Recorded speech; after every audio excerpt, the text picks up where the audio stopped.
Cina kembali mencatat kemajuan penting dalam pengembangan energi fusi nuklir di awal tahun 2026 dengan eksperimen reaktor yang dijuluki matahari buatan. Dalam prinsip fusi nuklir yang mirip dengan proses di dalam matahari sejati, selama puluhan tahun percobaan fusi di seluruh dunia terkendala oleh kecenderungan plasma menjadi tidak stabil saat mencapai kepadatan tinggi.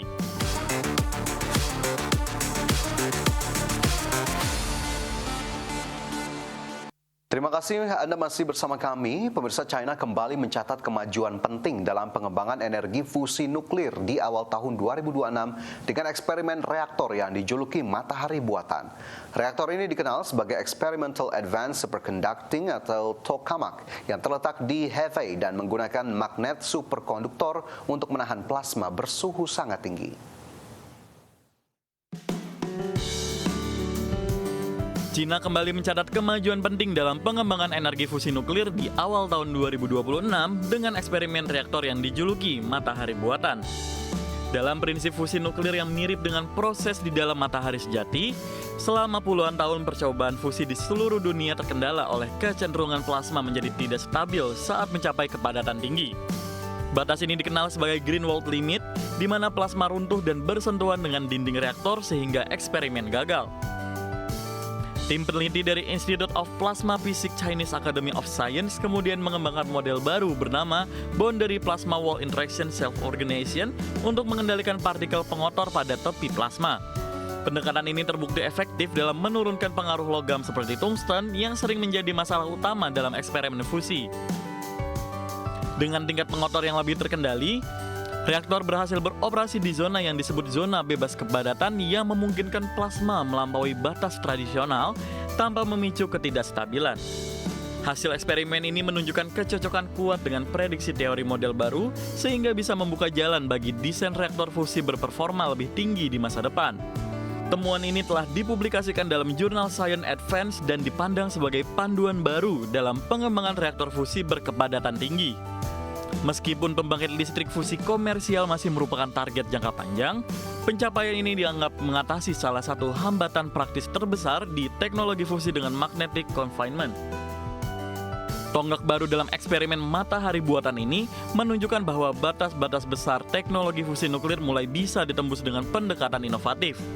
Keberhasilan ini tidak hanya meningkatkan pemahaman ilmiah tentang fusi plasma, tetapi juga memberikan arah baru dalam desain reaktor masa depan yang lebih efisien. Teknologi fusi dipandang sebagai sumber energi bersih yang ideal untuk masa depan karena potensi menghasilkan energi besar tanpa emisi karbon. Berbagai sumber IDS Channel.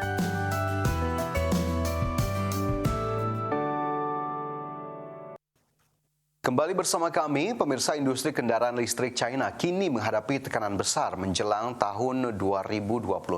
Meski beberapa pabrikan besar berhasil mencetak pertumbuhan dan ekspansi global, kenyataan persaingan pasar membuat banyak pemain kecil berada di ujung kritis.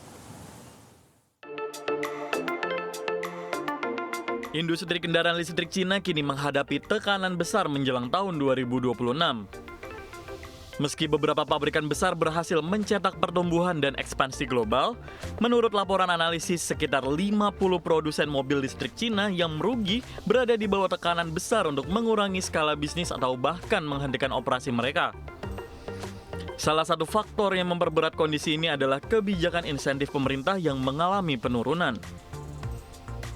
Subsidi tunai dan pembebasan pajak pembelian yang selama ini mendorong penjualan kendaraan listrik kini dikurangi sejak awal 2026.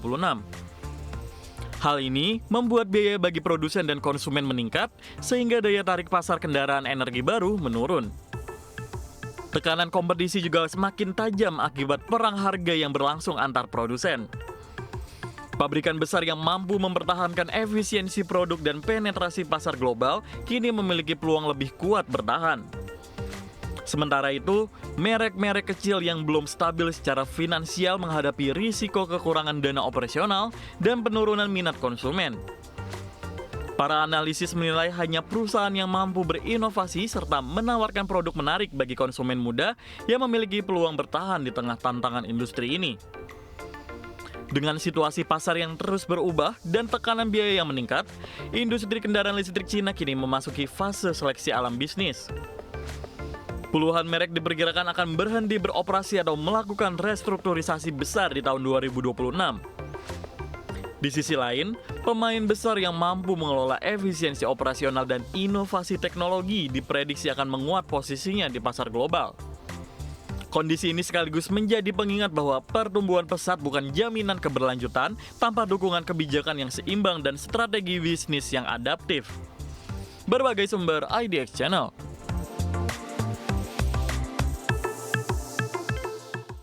Honda Motor memperpanjang penghentian produksi di 3 pabrik mobilnya di China selama 2 pekan akibat kelangkaan semikonduktor. Kondisi ini menegaskan rapuhnya rantai pasok global yang masih membebani industri otomotif. Honda Motor Co. memperpanjang penghentian produksi di 3 pabrik mobilnya di China selama 2 pekan akibat kelangkaan semikonduktor.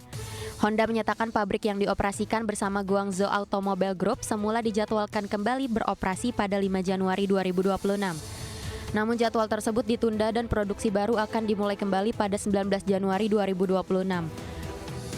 Keputusan ini diambil di tengah keterbatasan pasokan chip yang berdampak langsung pada proses manufaktur.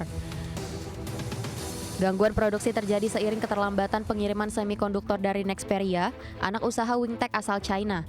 Dalam beberapa bulan terakhir, masalah pasokan chip memaksa sejumlah produsen otomotif global memangkas output produksi.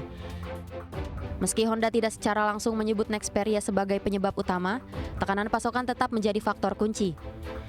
Sebelumnya, Honda juga sempat menghentikan atau mengurangi produksi di Amerika Utara pada akhir Oktober hingga November tahun lalu karena kendala serupa. Adapun kondisi ini menunjukkan Honda masih rentan terhadap fluktuasi pasokan semikonduktor global. Industri otomotif dunia pun masih menghadapi tantangan untuk memulihkan produksi secara penuh. Berbagai sumber, IDX Channel.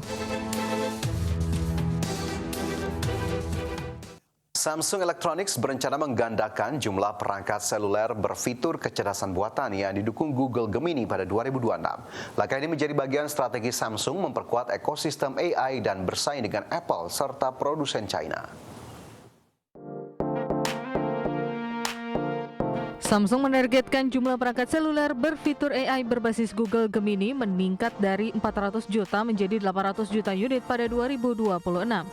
Fitur tersebut akan diterapkan pada ponsel pintar dan tablet di seluruh lini produk Galaxy. Salah satu CEO Samsung Electronics, TM Rom, mengatakan perusahaan akan menghadirkan AI di semua produk, fungsi, dan layanan secepat mungkin. Sebagai langkah, Samsung sebagai mitra terbesar Android memberi dorongan signifikan bagi Google di tengah persaingan ketat dengan OpenAI dan pemain AI lainnya. Google sendiri meluncurkan Gemini versi terbaru pada November dengan peningkatan performa signifikan. Persaingan ini mendorong percepatan inovasi termasuk peluncuran model GPT terbaru oleh OpenAI. Adapun Samsung menilai integrasi AI lintas perangkat akan menjadi keunggulan kompetitif untuk merebut kembali posisi teratas pasar ponsel pintar global. Selain ponsel, layanan AI terintegrasi juga akan diterapkan pada televisi dan peralatan rumah tangga. Samsung mencatat kesadaran merek Galaxy AI melonjak dari 30% menjadi 80% dalam setahun, menandakan adopsi AI konsumen yang semakin cepat. Berbagai sumber IDX Channel.